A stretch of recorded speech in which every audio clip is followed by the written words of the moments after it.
যখন মাইয়েতকে কবরে শোয়ানো হয় তখন সে তাকে দাফন করে যাওয়া ব্যক্তিদের হাঁটার খসখস আওয়াজ শুনতে পায়।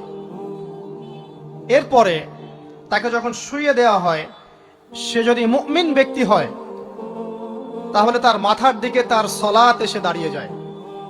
দুনিয়াতে আপনি যে নামাজগুলো পড়েছেন, আমি যে নামাজগুলো পড়ছি, এগুলো মাথার দিকে দাঁড়িয়ে যায়। ডান দিকে চলে আসে তার সওম, সওম মানে কি? রোজা।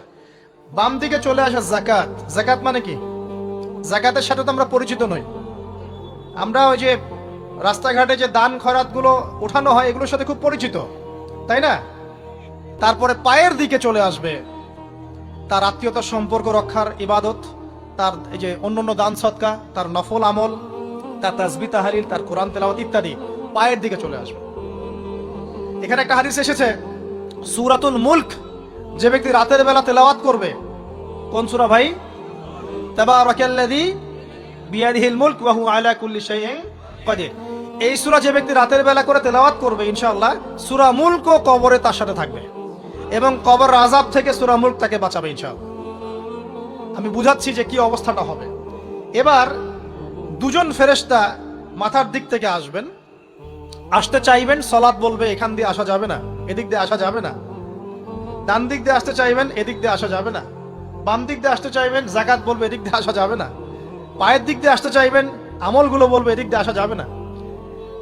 তখন যাই হোক, তারা আসবেন। এটা তাদের এটা কথা কি? এটা কথাটা হচ্ছে যে সালাতের গুরুত্ব, মানে সে সালাত আদায় করেছে, সে আমার হক আদায় করেছে, আমি তার পক্ষে আছি, এটা পক্ষে বোঝাচ্ছে। রোজা বলবে আমি ওর পক্ষে আছি, তাকে আপনি কোনো শাস্তি দিবেন না, আমি তার পক্ষে আছি। আপনারা দুজন তাকে শাস্তি দিবেন না, আমি যাকাত তার পক্ষে আছি, এটা পক্ষে থাকার কথা। তারপরেও তারা আসবেন, চোখগুলো হবে নীল এবং কালো বর্ণ, নীলাপ চোখের, কালো। মুনকার নাকি উঠে বসিয়ে দেওয়া হবে। এবার তিনটা প্রশ্ন।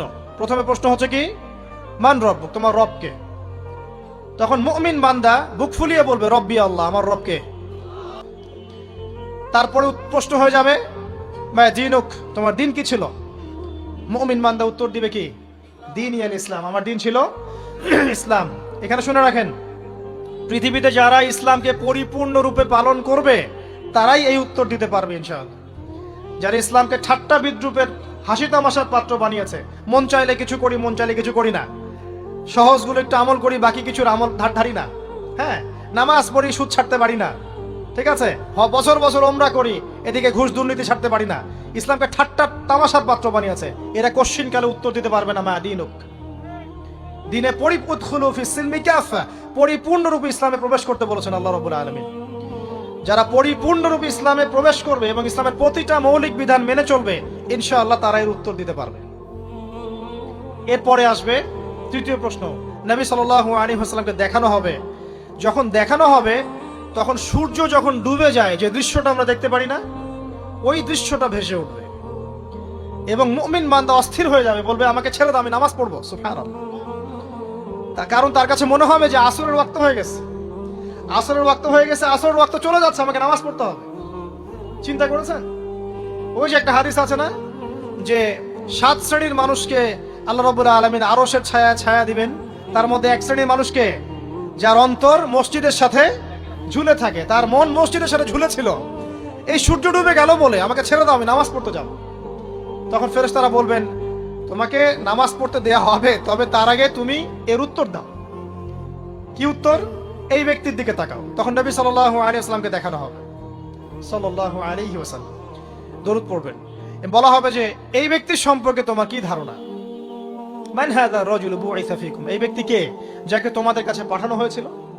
মুমিন ব্যক্তি নির্দ্বিধায় বলে দিবে যে তিনি হচ্ছেন আমার নবী মুহাম্মদুর রাসূলুল্লাহ সাল্লাল্লাহু আলাইহি ওয়াসাল্লাম। দেখুন, পৃথিবীতে যে বা যারাই নবী সাল্লাল্লাহু আলাইহি ওয়াসাল্লামের সুন্নতের উপর আমল করবে, ইনশাআল্লাহ সে তার উত্তর দিতে পারবে। দুনিয়াতে যারা নবীর সুন্নতের 5 পয়সা পরোয়া করছে না, তার আদর্শের 5 পয়সা দাম দিচ্ছে না, তারা কোশ্চিনকালে উত্তর দিতে পারবে না। নাম হতে পারে আব্দুর রহমান, আব্দুর রহিম, নবীর সুন্নতের ধার ধারে না, তারা উত্তর দিতে পারবে না। নবীর সুন্নতের গুরুত্ব কত গভীর, এটা আমাদেরকে এখান থেকে বুঝতে হবে। তাই প্রিয় যুবক ভাইরা, মুসলিম ভাইরা, আমাদের জীবনটাকে নবীর আদর্শ এবং সুন্নতে ঢেলে সাজাতে হবে। সকাল থেকে সন্ধ্যা পর্যন্ত প্রতিটা কাজ করব কার তরিকায়? রাসূলের তরিকা। নামাজ পড়বো তার তরিকায়, রোজা, সিয়াম, হজ, জাকাত, আমল, মুআমালাত, আখলাক সব কার তরিকায়? নবী সাল্লাল্লাহু আলাইহি ওয়াসাল্লামের তরিকা অনুযায়ী ইনশাআল্লাহ। আল্লাহ পাক তৌফিক এনায়েত করুন, আমিন। এবার ফেরেশতা দুজন জিজ্ঞাসা করবেন অবাক হয়ে যে তুমি কিভাবে এটা জানলে? তুমি কিভাবে এই তিনটা প্রশ্নের উত্তর দিতে পারলে? কারণ বেশিরভাগ মানুষ তো উত্তর দিতে পারবে না, বেশিরভাগ মানুষই এই উত্তর দিতে পারবে না। কারণ কিয়ামতের মাঠে 1999 জন মানুষ জাহান্নামে যাবে, নাউজুবিল্লাহ। তো এটা কঠিন পরীক্ষা।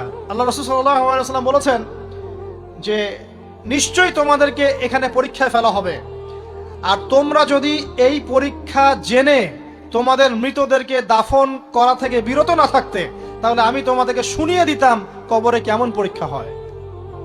মানে যদি আমরা শুনতে পারতাম যে কবরে কেমন পরীক্ষা হয়, আমরা ভয়ে আমাদের মৃতদেরকে দাফন পর্যন্ত করতাম না। এটা নবীজি বলছেন সাল্লাল্লাহু আলাইহি ওয়াসাল্লাম। তাকে জিজ্ঞাসা করা হবে যে তুমি কিভাবে জানলে এটা? বেশিরভাগ মানুষ তো পারে না উত্তর দিতে। তখন সেই ব্যক্তি বলে বসবে, সেই ব্যক্তি বলবে যে করাতু কিতাব আল্লাহ, আমি আল্লাহর কিতাব এই কোরআন পড়েছি। মুমিন বলবে আমি আল্লাহর কোরআন পড়েছি, ফাআমানতু বিহি, আমি এর উপর ঈমান এনেছিলাম, ওয়া সাদ্দাকতু, এবং সত্যায়ন করেছিলাম। সুবহানাল্লাহ। অতএব দুনিয়াতে যারা দ্বীনের জ্ঞান অর্জন করছে না, কোরআন পড়ছে না, হাদিস পড়ছে না, পড়াশোনার চেষ্টা করছে না, জানার চেষ্টা করছে না, কবরে পাওয়া ডিফিকাল্ট আছে। এটা একটা অন্যতম প্রশ্ন। আমরা কিন্তু মনে করি তিনটা প্রশ্ন হচ্ছে, আসলে প্রশ্ন হচ্ছে কয়টা? চারটা। তিনটার পরে আরো একটা এক্সট্রা। কিভাবে জানলে? তখন উত্তর দিচ্ছে আমি আল্লাহর কিতাব পড়েছি, ঈমান এনেছি, সত্যায়ন করেছি। সুবহানাল্লাহ। নবী সাল্লাল্লাহু আলাইহি ওয়াসাল্লাম হাদিসের পরের অংশে বলছেন যে যখন কাফের বান্দাকে উঠানো হবে, তখন ডানেও কিছু নাই, বামেও কিছু নাই, সামনে পিছনে কিচ্ছু নাই। মাথার দিক থেকে ফেরেশতারা চলে আসবেন, উঠিয়ে বসানো হবে, প্রশ্ন করা হবে কে তোমার রব? একটাই উত্তর, লা আদরি, আমি জানি না। নাউজুবিল্লাহ। কি তোমার দিন? লা আদরি, আমি জানি না। এই যে আল্লাহর তো খবর নাই, আল্লাহ পাকের বিধান মেনে চলার কোনো খবরই নাই, পরোয়াই নাই। সে জানবে কিভাবে ইসলাম কি জিনিস? সে জানবে কিভাবে আল্লাহ কি জিনিস? ও তো আল্লাহকে চিনেই না। দিব্যি বলে বেড়াচ্ছে মহাবিশ্ব সৃষ্টি হয়েছে বিগ ব্যাং থেকে, আল্লাহ বলে কেউ নাই। মানুষ সৃষ্টি হয়েছে বান্দর থেকে, নাউজুবিল্লাহ। কিভাবে উত্তর দিবে? মান রব্বুক। 3 নাম্বার প্রশ্ন যখন করা হবে, এই ব্যক্তিকে দেখো দেখি, সে বলবে যে আমি জানি না এই ব্যক্তিকে, তবে শুনেছিলাম, মানুষের মুখে শুনেছিলাম, মানুষ যা বলতো আমি তাই বলতাম। মানে সে রাসূল সাল্লাল্লাহু আলাইহি ওয়াসাল্লামের নাম শুনেছিল হয়তোবা, কিন্তু তার সুন্নত বা আদর্শ কখনো মেনে চলে নাই, পারল না। এবার জান্নাতি ব্যক্তি হলে কি হতো? ওই যে সূর্য ডুবছিল যেখানে, তার দৃষ্টির সীমা পর্যন্ত কবরকে প্রশস্ত করে দেয়া হতো, এবং জান্নাতের একটা দরজা তার কবরে খুলে দেয়া হতো। এটা কিভাবে করা হবে সেটা আল্লাহ পাক জানেন। এটার ব্যাখ্যা করার জ্ঞান আল্লাহ আমাদেরকে দেন নাই। যেই মানুষের ক্ষুদ্র জ্ঞানে মানুষ ব্যাকটেরিয়া, ভাইরাস নিয়ে গবেষণা করতে হিমশিম খেয়ে যায়, সে মহাবিশ্বের স্রষ্টা নিয়ে কিভাবে গবেষণা করবে? আল্লাহ পাকের অসীম জ্ঞানের সামনে আমার জ্ঞান কি? খুবই ক্ষুদ্র। এটা হাদিসে এসেছে বুখারী শরীফের মধ্যে, যে একটা মহাসমুদ্রের মধ্যে যদি একটা পাখি 1 ফোঁটা পানি উঠিয়ে নিয়ে যায়, ওই 1 ফোঁটা পানি হচ্ছে মহাবিশ্বের জ্ঞান, আর বাকি পুরো মহাসাগর হচ্ছে আল্লাহ পাকের জ্ঞান। তো আমরা এই ক্ষুদ্র জ্ঞানের মানুষ হয়ে আল্লাহর জ্ঞানকে কেমন করে পেনিট্রেট করতে পারি?